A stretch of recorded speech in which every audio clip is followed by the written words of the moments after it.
Bonjour, bienvenue au podcast Les Aiguilles du Nord. Je suis Moira. Mon pseudo sur Ravelry c'est Roxane avec 3 R et 2 N. Et je suis I Knit You sur Instagram. J'allais dire comme ça se prononce, mais pas du tout. I Knit You comme je te tricote en anglais. Bienvenue au podcast. Nous sommes mercredi le 20 mai, oui, mercredi le 20 mai. Et puis c'est le soir, il est à peu près 6 heures du soir. Et je suis dans ma cuisine, ici à Trondheim en Norvège, où il fait un temps assez lugubre, il pleut. Ouais, il fait pas très beau. J'ai de la lumière supplémentaire autour de moi, j'espère que ça va aller. Je vois qu'il y a un reflet sur mes lunettes, j'espère que ça vous dérange pas trop pendant le podcast. Alors bienvenue au 4e épisode. J'ai plein de choses à vous raconter, plein de projets qui sont plus ou moins en cours et puis quelques projets terminés. Alors, pour commencer, pardon. Avant que je commence, on a un groupe sur Ravelry qui s'appelle Les Aiguilles du Nord. Alors venez vous joindre à nous, on est de plus en plus nombreuses. Et puis il y a des discussions, etc. Puis il y a la liste des épisodes. J'ai aussi sur Ravelry une liste de podcasts en français. Il y en a de plus en plus. Alors si vous avez un podcast et qu'il n'est pas sur la liste, dites-le moi. Ou bien si vous connaissez un podcast qui n'est pas sur la liste, envoyez-moi juste un message ou bien écrivez-le sur Ravelry et puis je le rajouterai à la liste. J'ai aussi un onglet pour ceux qui veulent mettre leur blog. Si vous avez un blog en français qui a à voir avec n'importe quoi, qui a à voir avec de la laine ou du fibre, dites-le moi ou bien juste écrivez un message avec le lien pour le podcast pour que tout le monde puisse voir. Voilà, maintenant je peux commencer. Un projet que vous ne verrez pas, c'est le pull de ma fille. Je sais plus si je l'avais terminé la dernière fois. Je pense qu'il me manquait une manche la dernière fois. Et puis cette fois-ci, il est fait, mais il est en train de sécher.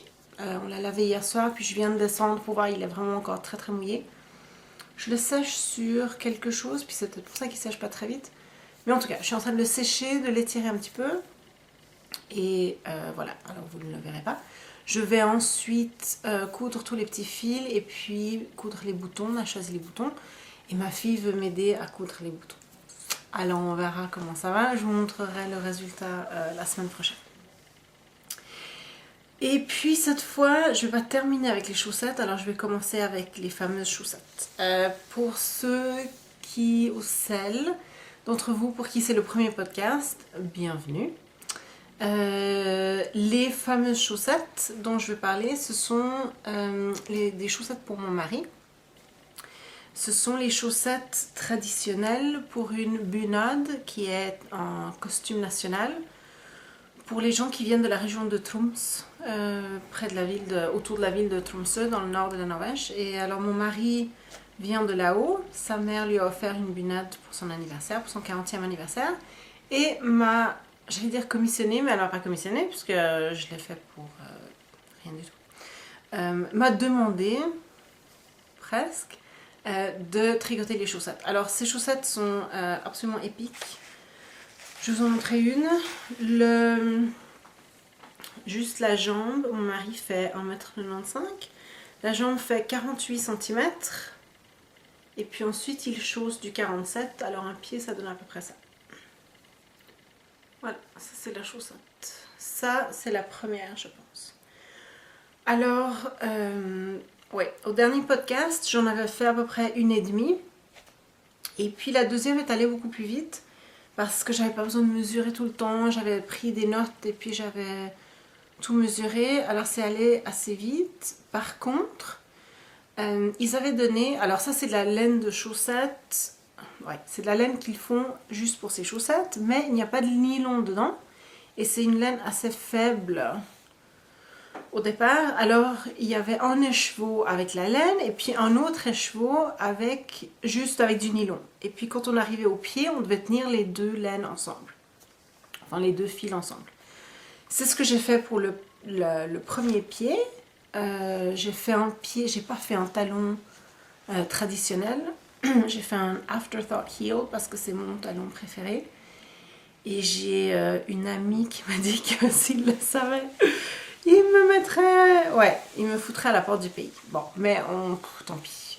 Sur le patron, il n'y avait rien, juste fait un talon. Et puis ça ne me tentait pas de tout calculer. Puis mon mari a des vraiment grands pieds et tout ça. Puis j'avais pas le temps d'essayer des trucs. Alors j'ai fait le talon qui m'est le plus facile. Et c'était un afterthought heel. C'est pas traditionnel, mais c'est pas grave. Alors pour la première chaussette, j'avais assez de nylon pour la chaussette, le talon. Ensuite, j'ai commencé le deuxième pied. Et puis je suis arrivée à peu près aux orteils et il n'y avait plus de nylon. Alors je sais pas très bien comment ils ont calculé parce qu'il reste encore un petit peu de laine. Mais il n'y a plus de nylon. Alors j'ai pris un fil de coton. Ouais, c'est tout ce que j'avais. En plus, c'était 2 jours avant, donc je pouvais pas aller au magasin. En plus, au magasin, ils avaient dû commander la laine parce que Troms est une région au nord de la Norvège. C'est pas ici, je suis à Trondheim. Et alors, les chaussettes ne sont pas d'ici. Alors, il y a très peu de gens qui portent ces chaussettes ici. Et alors, ils avaient dû commander la laine, donc ils en avaient sûrement pas. En plus, juste le nylon. En tout cas, j'avais pas le temps d'aller au magasin. Alors, j'ai juste rajouté un peu de fil de coton pour essayer de renforcer ça. J'ai fait les orteils, puis ensuite j'ai fait un autre talon. Enfin, j'ai fait le talon de la deuxième chaussette, aussi sans nylon. Je dois refaire le premier talon parce qu'il est un petit peu trop grand pour lui. Je l'ai modifié pour le deuxième talon, puis le deuxième talon il va très bien. Alors je vais refaire, quand j'en aurai le courage, je vais refaire le premier talon. Alors là, je vais aller demander si je peux avoir encore du nylon, et puis quitte à refaire le deuxième talon. Mais de toute façon, c'est pas pour bientôt, parce que ces chaussettes, j'en ai tellement marre qu'on va les mettre dans un sac quelque part, puis je vais essayer de les oublier un petit peu. C'est très long. J'ai utilisé à peu près 800 mètres, 200 grammes, 800 mètres de laine. Un petit peu. Ouais, juste pour des chaussettes. Après, j'ai dû rentrer tous les fils. Alors ça, c'était épique aussi parce que dans les instructions, ils disent que la laine, donc elle est un petit peu comme ça... Elle ne doit pas zigzaguer. Puis vous voyez ici, on voit un début de zigzag. Voilà, j'ai la lumière, on va voir comme ça. Des débuts de zigzag. Alors ici, j'ai dû couper le fil tout le temps pour que... Voilà, c'est comme ça que ça devrait être en principe. Mais des fois, ça zigzague. Alors des fois, j'ai coupé... là, ici, ça commence à zigzaguer. Puis ça, ils disent que non, il faut pas. Alors j'ai coupé. Je coupais tout le temps. Ou bien je revenais un petit peu en arrière, puis je repartais. Puis alors chaque fois évidemment que je coupais le fil, il y avait un fil qui restait. Alors ce que j'ai fait à l'intérieur, je ne veux pas vous le montrer parce qu'on voit rien du tout, parce que la laine est noire et puis j'ai la lumière ici, vous ne verrez pas. Mais au lieu de rentrer chacun des fils, j'ai fait une tresse à l'intérieur. J'ai pris le fil qui était le plus bas, qui était à peu près ici, parce qu'après j'ai pas eu à couper après. Alors le premier fil est à peu près ici, et puis je les ai tressés. J'ai pris tous les fils, j'avais laissé quand même pas mal de fils quand j'ai coupé. Et puis j'ai fait une tresse et puis ensuite je l'ai attaché ici. Je ne vais pas vous le montrer parce que vous ne voyez pas. Puis j'ai attaché en haut et puis lui ça ne me dérange pas. Alors j'ai fait comme ça. C'est une solution aussi si vous faites par exemple un pull avec plein de rayures et puis qu'il faut que vous coupiez à chaque fois. Au lieu de rentrer tous les fils, vous pouvez laisser une bonne longueur. Et puis ensuite, vous faites une tresse le long du côté, puis vous l'attachez au bas du pull. Si le pull est très moulant, vous verrez le tout petit nœud en bas. Mais normalement, ça devrait aller. Alors, au lieu de tout couper et de tout devoir rentrer, de tout devoir coudre, vous pouvez juste faire une tresse avec tous les petits fils. Puis ensuite, vous cousez juste la tresse vers le bas. Alors c'est ce que j'ai fait avec les chaussettes, il les a portées toute la journée, il a fait assez beau, j'ai pris des photos de lui évidemment et des chaussettes et je les ai pas encore mises sur Ravelry mais je vais le faire pendant que la vidéo va sur YouTube. Alors quand vous verrez ça, les photos seront sur ma page, je ferai une page pour le projet et puis je mettrai là des photos de mon mari avec ses fameuses chaussettes. Il s'est promené en ville, on a vu une autre personne avec ses chaussettes. Et puis alors, ce soir, il est dans la maison. J'espère qu'on ne va pas l'entendre, mais il est dans la maison. Puis alors, je lui ai dit, alors, qu'est-ce que tu penses des chaussettes si tu devais leur donner une note? Puis alors il m'a dit ouais, en 4 sur 5. Puis j'ai dit d'accord. Puis le 4 sur 5 au lieu de 5 sur 5, pourquoi un 4? Puis il me dit ouais, ça gratte quand même. Ouais. Mais ça, je peux rien faire. Je vais essayer de les laver avec un petit peu d'après-shampoing parce que ça adoucit. Mais sinon, la laine, elle est hyper rêche, puis ça, je peux rien faire. Alors ouais, ça gratte, mais ça, c'est son problème, disons. Alors voilà, 2 chaussettes de terminées. Je montrerai les photos et j'espère ne plus jamais vous les présenter.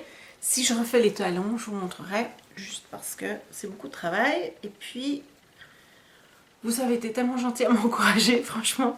C'était vraiment gentil. Et puis quand j'ai mis les photos, j'ai mis quelques photos sur Instagram. Puis j'ai reçu des encouragements sur Instagram, sur Ravelry. Merci, vraiment, ça m'a fait chaud au cœur. Et parce que je racontais ça, mon père était en visite avec sa femme, puis je leur racontais ça, mais ils tricotent pas, alors ils comprennent pas, ils voient pas pourquoi j'étais tellement énervée, frustrée, fatiguée, et tout ça.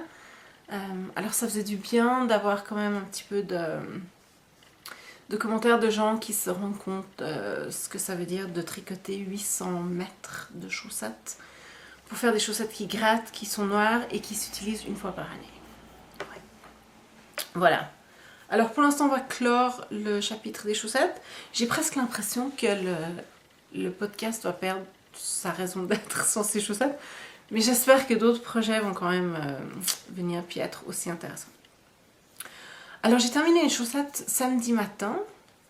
Et puis, oui, je voulais juste aussi dire, j'ai pas pris de photos de gens en ville pour montrer leurs habits nationaux parce que je veux pas prendre de photos de gens sans leur demander la permission. Puis ça se fait pas. Alors je vais sur Ravelry, je vais mettre des photos des chaussettes et puis je vais essayer de trouver des liens pour vous montrer un petit peu l'ambiance de la fête nationale. Tout le monde en Norvège fête la fête nationale. Je sais qu'à Genève, en tout cas, il y a très peu de gens qui savent même pourquoi on la fête. C'est un jour férié, mais plus que ça. Alors, certaines personnes ont des traditions, puis c'est sympa pour les touristes, mais c'est vrai qu'à Genève, ça se fête pas beaucoup. Quand j'étais petite, j'habitais en montagne, j'habitais à Villars-sur-Olon, dans le canton de Vaud. Puis là, on fêtait, là, il y avait un cortège, puis il y avait un feu le soir et tout. C'était plus une fête. À Genève, presque rien. Au Québec, la fête de la Saint-Jean est très, très fêtée. En France, je sais que vous fêtez le 14 juillet. Mais en Norvège, j'ai jamais vu ça. J'avais jamais vu ça avant. Tout le monde fête. On était d'abord en ville et puis on a vu un grand défilé. Il y a 3 défilés en ville. Un défilé avec des écoliers, un défilé avec des étudiants, puis ensuite le cortège, le grand cortège, avec tous les groupes... Oui, des groupes d'intérêt, des groupes de théâtre, des groupes de musique, des groupes de ci ou de ça. Et ensuite on est revenu, puis il y avait un petit défilé, un petit cortège juste autour du quartier avec les enfants de l'école du quartier. Alors ma fille a participé, elle a trouvé des copines d'une autre garderie, puis elle a fait un peu le tour du quartier avec eux. L'année prochaine, elle sera dans le cortège de manière un petit peu plus officielle. Avec sa classe. Mais c'est un tout petit cortège, mais ensuite ils organisent des jeux et tout pour les enfants à l'école, c'est très sympa. Mais en Norvège, vraiment tout le monde s'arrête. Il y a un énorme défilé à Oslo, puis le défilé entier passe devant le palais royal. Alors les pauvres, le roi, la reine, le prince, sa femme et les enfants passent pratiquement la journée à faire des coucous à tous les gens qui passent, tous les groupes d'écoliers, les fanfares, tout ça. Ouais. Mais c'est très sympa. Puis ensuite, les gens mangent des saucisses et puis du gâteau, etc. Il n'y a pas de feu d'artifice parce que il fait pas nuit. Peut-être qu'à Oslo, il fait un petit peu nuit le soir, mais maintenant, il fait pas nuit. À Trondheim, il fait un petit peu nuit vers 1h, 2h du matin. Et puis, à partir du cercle polaire, maintenant, il fait presque plus nuit du tout. Alors, on ne peut pas faire de feux d'artifice parce qu'on les verrait pas. Enfin, si on les verrait, mais c'est pas la même chose que quand il fait nuit. Alors, pas de feux d'artifice parce qu'il y a trop de lumière. C'est un peu ironique, mais oui, c'est comme ça. Il y a des feux d'artifice le 31 décembre, parce qu'alors là, il fait vraiment très noir. On peut avoir les feux d'artifice à 4h de l'après-midi. Mais là, ici, le 17 mai, pas de feu d'artifice, parce qu'il fait... Ouais, il y a trop de lumière. Puis en l'occurrence, il y avait du soleil. Il a plu un petit peu en fin de journée, mais il a fait assez beau pour que tout le monde puisse fêter ça dignement. Alors voilà, alors j'ai pas pris de photos de gens que je ne connais pas, j'aime pas ça. Mais je vais essayer de vous trouver des liens pour que vous puissiez voir un petit peu comment on fait ça. Et puis pour que vous puissiez voir les bunades. Alors c'est surtout les femmes qui portent les bunades, mais mon mari en avait une. Puis il y avait beaucoup d'autres hommes aussi en ville qui en avaient. Voilà. Alors, quand j'ai fini les chaussettes samedi, j'avais envie de tout mettre sur les aiguilles. J'avais 50 000 projets qui se poussaient au portillon. Et puis j'ai emprunté un magazine à une copine, c'est le magazine Pom Pom, qui est en anglais. Puis vous voyez, c'est un quarterly. Ah, c'est de l'autre côté pour vous. Ici, donc il sort 4 fois par année. Celui-ci, c'est le printemps 2014. Voilà. Et puis je l'ai emprunté parce qu'elle avait fait un pull que j'aimais beaucoup, puis je voulais faire le même pull. Puis dedans, il y a des belles photos de différents projets. Il y a aussi des photos, il y a aussi des recettes. Je ne comprends pas très bien le but, je dois vous avouer, du magazine, mais c'est bien fait. Il y a pas mal de patrons. Ensuite, il y a un article sur différents fibres, un article sur une dame. En tout cas, c'est il y a un petit peu de tout. Voilà, je sais pas si je m'abonnerai. Le problème, c'est que je pouvais pas acheter le patron individuel sur Ravelry.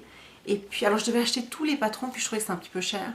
Normalement, j'aime bien encourager les gens qui font les patrons, mais là, c'était vraiment trop pour acheter tous les patrons. Je voulais en faire un. Alors, je l'ai emprunté. Et puis, je me suis un petit peu trompée avec les laines. J'ai acheté des laines. Puis ça va pas du tout avec le patron en fait, parce que la laine, je vais vous montrer la laine après. Mais en tout cas, ça va pas avec le patron. Mais quand je l'ai eu, je me suis dit que ce patron ici sur la couverture était très beau. C'est un petit haut comme ça, estival. Et puis, ce que j'aime beaucoup, c'est le col. Il y a pas mal de ces hauts sur Ravelry déjà, mais normalement les cols sont tout droits. Puis celui-là, je trouve qu'il est très féminin, très beau. Il est un petit peu en V comme ça, très féminin. Et j'aime beaucoup ça. Parce que ces dernières années, j'ai vu pas mal de ces hauts où c'est juste en jersey jusqu'à peu près à la mi-poitrine, puis ensuite en dentelle. Mais normalement, oui, le col est un petit peu droit comme ça. Mais là, je trouve que c'est un très beau col. Alors voilà, je me suis dit, ben tiens, pourquoi pas. Alors c'est venu se rajouter à la longue liste de projets que je voulais faire. Et puis c'était assez facile parce qu'on commence par le bas et ça va juste en rond, on tourne. Il n'y a pas de forme par contre pour les hanches et pour la... Je vais vous montrer le dos, comme ça. Voilà. Alors vous voyez, c'est assez droit. Mais comme moi je ne suis pas droite, je pense qu'on va voir quand même mes formes derrière. En tout cas derrière, devant peut-être pas, mais derrière on verra quand même mes formes. Et puis alors par contre il est un petit peu court, alors moi je vais devoir le rajouter, j'ai un très long torse. Alors je dois rajouter de toute façon, mais là il est vraiment très court. Et puis j'ai lu les commentaires aussi de gens qui en avaient fait avant, qui avaient dit qu'il était vraiment court. Alors je vais rajouter peut-être jusqu'à 10 cm. Alors il me fallait à peu près 800 mètres de... Là, et là on voit la moitié du col qui est très beau. Comme ça. Voilà. Que je trouve très beau. Alors j'avais pas de laine, c'est de la laine fingering, donc la laine de chaussette. Et j'en avais pas assez. Et j'étais un petit peu alors inspirée par le pull de ma fille et les rayures. Puis je me suis dit, ben, si je prends deux écheveaux complètement différents, puis que je fais des rayures, là j'en aurai assez. Alors j'en ai pris deux. J'avais au fait commencé un projet avec ces deux écheveaux. Mais alors aujourd'hui les couleurs ne seront pas parfaites parce que j'ai la lumière juste à côté. Le rose n'est pas aussi fuchsia, il est plus orange. Et puis là, ouais, là c'est assez juste. C'est assez juste. C'est une espèce de naturel, ouais. De blanc naturel. Et si je rapproche ici, est-ce qu'on voit le orange? Ah, pas vraiment. J'avais commencé un châle en point mousse Et puis j'aimais pas du tout. Alors j'ai tout défait et puis j'ai commencé le haut. Alors le haut s'appelle Water Lily, ça valait la peine de le dire. Water Lily de Megan Fernandez. Megan Fernandez. Oui. Alors j'ai commencé et puis voilà. Tout est... Il y a beaucoup de fils. Voilà. J'ai commencé samedi et puis ça va pas très vite. Avec la laine fingering, ça va pas très très vite, mais quand même, je fais quand même pas mal. Voilà, j'en suis là. Comme ça. Ouais, les couleurs aujourd'hui sont pas vraiment, c'est pas vraiment ça. Mais de toute façon, je suis sûre que je vais vous le remontrer. Alors j'avance, c'est très facile, c'est exactement ce dont j'avais besoin. Je tourne, je tourne, je tourne, je tourne, j'ai même pas besoin d'y penser. Et puis alors les rayures, j'ai commencé déjà avec le rose orangé, et puis ensuite j'ai fait le blanc, puis je commençais à compter. Bon, alors je vais faire des rayures de temps. Puis après je me suis dit que j'avais vraiment pas envie de compter. Alors ce que je vais faire, c'est juste des rayures. Quand j'ai envie de changer de couleur, je vais changer de couleur. Je vais juste faire un tout petit peu attention que j'utilise à peu près la même quantité de laine. Et quand j'arrive à la partie avec la dentelle, que j'ai utilisé la même quantité des deux couleurs. Et puis vous voyez, au début, j'utilise plus de rose que de blanc parce que les couleurs claires attirent l'œil. Et j'ai un petit peu un petit bidon ou une bedaine comme vous dites au Québec, un petit peu de ventre. J'ai surtout pas besoin que l'œil soit attiré par là en bas. Donc je vais garder plus de blanc pour le haut. Et ouais, alors plus de rose vers le bas. Alors j'aurai des rayures tout le long, mais plus de rose vers le bas, plus de blanc vers le haut. Et puis ensuite, je vais voir si j'ai assez de laine pour faire la dentelle avec ces deux écheveaux. Sinon, je vais prendre un autre écheveau complètement différent. Peut-être du vert, du bleu, j'aime pas parce que ça fait un peu bleu, blanc, rouge. Je vais voir. Je vais voir. Ce que j'aimerais bien faire, si j'en ai assez, c'est de faire par exemple l'avant, parce que la dentelle ne se fait pas en rond, mais se fait à plat. On tricote endroit envers. Donc de faire blanc devant et peut-être le rose orangé derrière. Ça, c'est ce que j'aimerais vraiment faire. Mais il faudrait que je vois si j'ai assez de laine. D'après les instructions, je devrais en avoir assez. Mais comme je vais rallonger d'un bon 10 cm, j'en aurai peut-être pas. Je vais voir. Je vais essayer. Normalement, je suis beaucoup plus organisée. Normalement, je calcule tout, j'improvise pas. Mais là, j'ai juste envie d'improviser. J'ai toute une grosse pile d'écheveaux en haut. Puis alors, je regarderai les couleurs. Puis je vais prendre ce qui me tente quand j'arriverai en haut. Voilà, j'ai décidé de faire ça comme ça. Ah oui, alors les laines. La laine naturelle, ici, est magnifique. C'est de la laine de Eden Cottage que j'ai acheté au magasin Loop à Londres.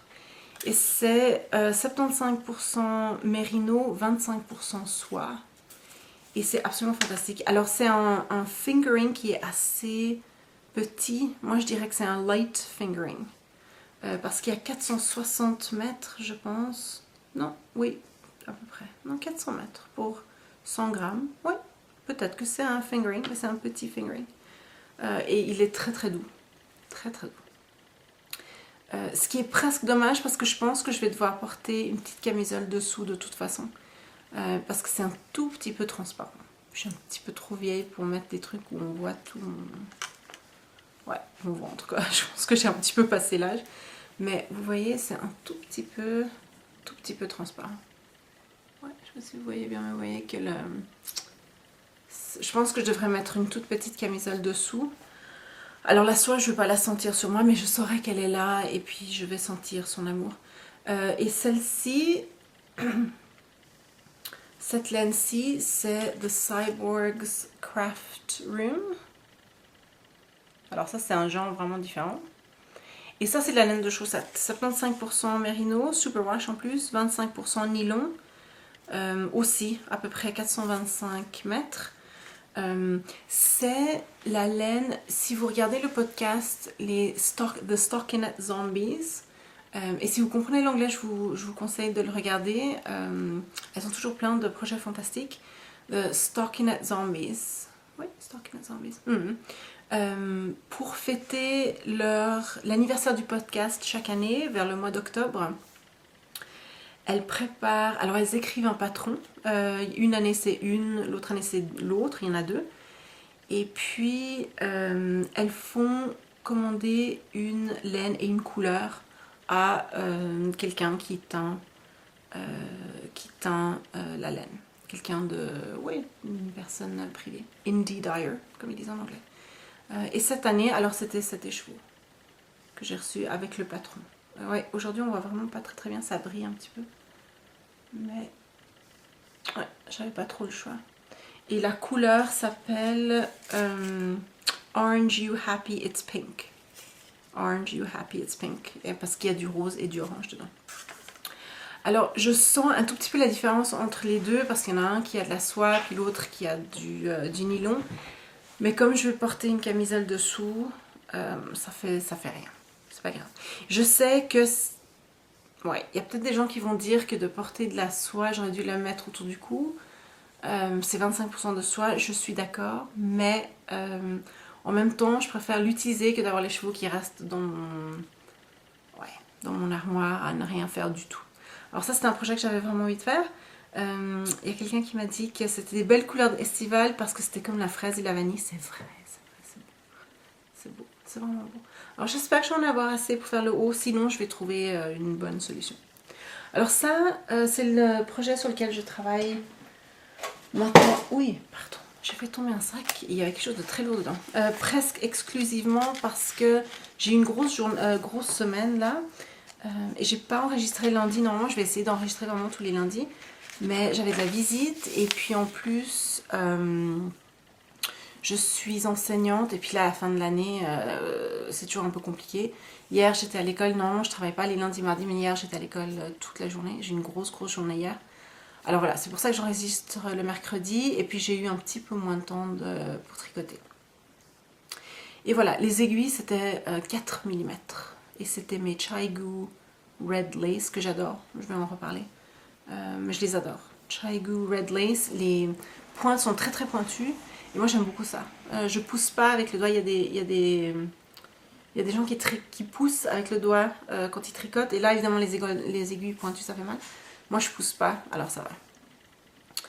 Voilà, le prochain projet, il n'est pas commencé, il devait être commencé aujourd'hui, sauf que j'étais toute prête et tout, j'allais faire des pelotes avec mes écheveaux et je me suis rendu compte que j'avais pas les aiguilles pour. Ouais, alors voilà. J'ai commandé de la laine, je me penche pour la prendre. Voilà, j'ai commandé de la laine pour faire le projet que j'avais vu dans ce magazine. Et elle est arrivée tout de suite. Je commande d'une boutique ici en Norvège qui est trop loin pour y aller, mais c'est rapide quand on commande.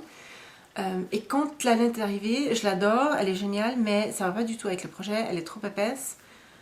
Alors ça va pas du tout. Alors je voulais trouver un autre projet pour cette laine parce que je voulais pas la ranger avec le reste, je voulais vraiment l'utiliser tout de suite. Et puis j'avais en tête un petit cardigan sans manches avec les 3 couleurs que j'ai commandées. Et je savais ce que je voulais mais je trouvais pas sur Ravelry. J'ai passé des heures sur Ravelry puis je comprenais pas pourquoi je trouvais pas. Et puis là, juste avant d'enregistrer, j'étais de nouveau sur Ravelry pour essayer de trouver et tada, j'ai trouvé. Alors voilà, je vous présente d'abord la laine. Ça, c'est la couleur principale. Et la laine, c'est du Malabrigo Worsted qui n'est pas worsted, c'est du Aran. C'est ça le problème. Et puis le patron disait que qu'ils avaient utilisé de la laine worsted, mais en fait c'est du DK. Puis entre le DK et le Aran, il y a une grosse différence. Et c'est là où je me suis rendu compte que ça allait pas aller. La couleur c'est Pearl 10. Voilà, je vais vous montrer l'étiquette. Malabrigo Worsted. Et la couleur c'est Pearl 10. C'est une espèce de... ouais, c'est un gris très très foncé, un gris cendré. Voilà, là on voit bien. Un peu plus foncé que ce que vous voyez, mais c'est un gris cendré que j'aime beaucoup. Et puis, j'ai 2 autres couleurs complémentaires. Alors ça, ce sera la couleur principale du cardigan. Ensuite, j'ai ce gris qui est très très beau. qui aussi c'est la même chose, mais ça, la couleur c'est Polar Morn. Ça doit être le matin. En tout cas, ça veut dire le matin en norvégien, j'imagine qu'en anglais aussi. Voilà. Okay. Polar Morn. Et ça, c'est le gris. Et puis, j'ai ce vert. Voilà, qui s'appelle... Voilà, le vert ici. Oui, ça c'est assez proche de la vraie couleur qui s'appelle Forest, tout simplement. Alors, ce que j'aimerais faire, c'est le cardigan avec cette couleur-ci, la boutonnière et puis le col en gris et puis le bas en Forest. Alors, je vais vous montrer le cardigan. J'ai trouvé, c'est exactement ce que je voulais. Il s'appelle, que je regarde mes notes, Ramona Cardigan. Le patron est en anglais. Ramona Cardigan de Elizabeth Smith. Et ça se tricote sur des aiguilles 5,5 mm. Ça va aller super vite. Je me réjouis. C'est exactement ce que je voulais. Je voulais un petit projet comme ça pour moi. Mais j'ai pas les aiguilles. Ouais, alors je vais aller peut-être demain ou vendredi les acheter. Je vais vous montrer de quoi a l'air le cardigan. C'est tout simple, tout simple. Voilà. Non, de l'autre côté. Voilà. Tout simple, tout simple. Il va falloir que je le rallonge évidemment. Et puis je vais le faire sans manches. Parce que, de nouveau, les manches, moi je peux pas. Je bouge beaucoup trop. Et puis je vais le mettre avec des chemises, des blouses ou des longs t-shirts comme ça dessous. Mais j'aime beaucoup, c'est tout simple. Mais je pense qu'avec les 3 couleurs, ce sera très joli. Et je me réjouis, j'avais vraiment envie cet après-midi. Je suis rentrée un petit peu tôt de l'école, j'en avais marre. J'avais pas d'heure d'enseignement. J'ai pas juste quitté l'école, j'ai pas fait l'école buissonnière. Mais voilà, je devais rester à mon bureau, puis j'en avais marre. J'avais rien à corriger, alors je suis rentrée un petit peu tôt. Puis je me réjouissais, et j'ai cherché, j'ai regardé toutes mes aiguilles et j'ai pas les aiguilles qu'il faut. Alors voilà, je vais les acheter demain ou bien vendredi, puis je vais commencer, puis je me réjouis beaucoup. Je pense que ça va aller très vite, ça va être joli. Et ça va être très très bien. Et puis, j'étais un petit peu jalouse de ma fille quand elle a choisi ses boutons pour son pull. Parce que moi aussi, je voulais choisir des boutons. Puis normalement, j'aime pas tricoter les cardigans parce qu'il faut faire l'envers. Puis j'aime pas ça. J'aime mieux tricoter en rond. En jersey, j'aime pas faire l'envers. Alors, normalement, j'en fais pas. Mais là, avec des aiguilles de 5,5 mm, ça va aller tellement vite que c'est pas grave. Et puis la laine est douce, douce, douce, douce, douce. C'est juste un fil. Et elle est vraiment super, super, super douce. Alors elle va s'effilocher assez vite. Mais comme je fais très attention, ça va aller. Elle est vraiment très, très, très douce. Oh, que je me réjouissais de travailler là-dessus ce soir. Mais bon, tant pis, tant pis, tant pis, c'est pas grave, c'est pas grave. Alors voilà, le dernier projet dont je vais vous parler, c'est celui que je porte. Alors de nouveau, je vais essayer de me lever un petit peu comme ça. Est-ce qu'on voit ? J'adore ce pull. Je pense que c'est le haut. Ouais, je sais que c'est très sombre pour vous, mais j'ai des photos sur Ravelry. Je pense que c'est le projet dont je suis peut-être le plus fière. Il y a des torsades, ça s'appelle le Dragonflies Jumper. Dragonflies Jumper. Normalement, il a des manches, mais de nouveau, j'ai fait sans manches, heureusement, parce qu'il est assez chaud. Mais c'est super beau, c'est super beau. Je vous encourage à aller voir sur Ravelry, Dragonflies Jumper, pas juste pour voir le mien, mais pour voir tous les autres, parce que c'est magnifique. Si vous aimez juste un tout petit peu les torsades, ça donne un effet vraiment très très beau. La laine est du DK, la laine vient de Leading Men Fiber Arts. Je vais en reparler parce que j'ai un autre projet que j'ai envie de commencer assez bientôt. Et je vais en reparler de Leading Men Fiber Arts, mais ce sont deux... c'est un couple aux États-Unis qui fait ça, qui fait de la laine, puis ce sont 2 hommes. Alors ils ont une approche différente des couleurs, c'est pas tout du rose, du violet, du lilas, ce sont des couleurs d'hommes. Évidemment, ils savent qu'ils sont en train de teindre la laine pour des femmes, donc il y a quand même un peu des couleurs quand même féminines, mais en même temps il y a cette sensibilité masculine dans les couleurs que j'aime beaucoup. Alors je vais vous en reparler de Leading Men Fiber Arts parce que j'aime bien acheter de la laine de là. Mais ça, c'est un projet, je l'ai fait, je pense, l'année dernière. Et j'ai des compliments chaque fois que je le porte. Oui, il est en vert, couleur Lucky Charm. Puis il me va comme un gant. C'était un petit peu compliqué. Là, j'entends mon mari qui descend, il va falloir que je termine bientôt. C'était un tout petit peu compliqué de tricoter parce que je suis un tout petit peu daltonienne. Il y a très peu de femmes qui sont daltoniennes. Et quand on est daltonienne, nous les femmes, on l'est un petit peu moins que les hommes. Alors j'ai juste des problèmes moi avec le vert. Ouais, alors pour moi c'était comme si je tricotais du noir, par exemple. Alors j'avais besoin de beaucoup de lumière. Je vois qu'il est vert, hein. Je pense que tout le monde même sur la lune voit qu'il est vert. Je vois qu'il est vert, mais de voir les détails des torsades, il fallait qu'il y ait beaucoup de lumière. Mais ça valait la peine, ça valait vraiment vraiment la peine. Et je vois, parce que je suis tellement proche du pull quand je le porte, que je vois les torsades et je vois les fesses. Si je me regarde dans un miroir d'un petit peu loin, ou bien si je prends des photos, les torsades disparaissent un petit peu, je vois un peu gris, puis les détails disparaissent. Mais quand je laisse sur moi, je vois le beau travail et puis j'apprécie. Il est vraiment très très beau. Et les torsades sont tellement belles. Allez voir sur Ravelry tous les modèles. C'est vraiment très très beau. Si vous aimez les torsades, c'est vraiment un pull qui vaut la peine de tricoter. Ça prend un petit peu de temps, c'est un petit peu long, mais c'est un pull que vous porterez avec beaucoup de plaisir. Alors voilà, je pense que c'est tout pour aujourd'hui. Je tourne la page, il n'y a plus rien de l'autre côté. J'entends mon mari qui marche et qui doit sortir. Alors il va faire du bruit, puis moi je vais aller chercher ma fille. Alors je vous retrouve lundi ou mardi. J'ai normalement les 2 jours de libre. Et puis si j'enregistre lundi, ça fera un petit peu court. Je ne sais pas si j'aurai le temps de beaucoup tricoter. Alors je vais peut-être enregistrer mardi, puis ensuite je reviendrai à mon programme du lundi. Mais j'espère que vous allez passer une bonne semaine, que vous continuez à tricoter.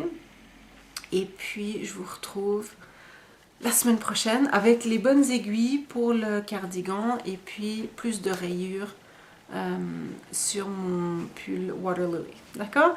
Alors bonne semaine à vous tous et à bientôt. Au revoir.